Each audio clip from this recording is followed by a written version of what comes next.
नमस्कार दोस्तों, ज्ञान सरोवर के इस YouTube चैनल में आप सबका बहुत बहुत स्वागत है।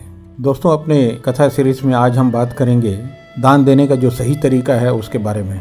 दान ऐसा हो कि जिससे दूसरों को सुख मिले, दूसरों का मंगल ही मंगल हो।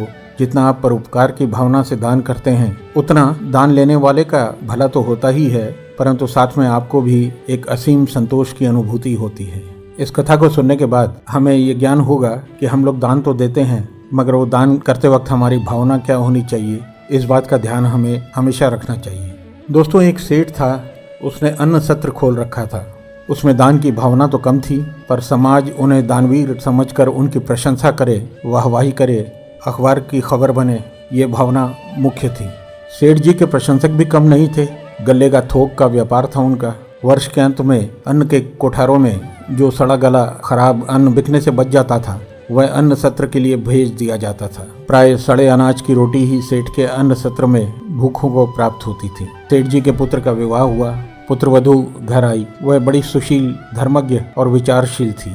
उसने देखा कि उसके ससुर द्वारा खोले गए अन्न सत्र में सड़े अनाज से बनी रोटियां दी जाती हैं, तो उसे बड़ा दुख हुआ। बहू ने भोजन बनाने की सारी जिम्मेदारी अपने ऊपर ले ली।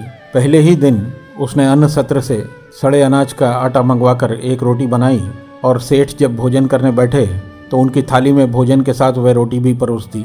काली मोटी रोटी देखकर कौतूहलवश सेठ ने पहला ग्रास उसी रोटी का मुख में डाला। ग्रास मुंह में जाते ही वे थू थू करने लगे।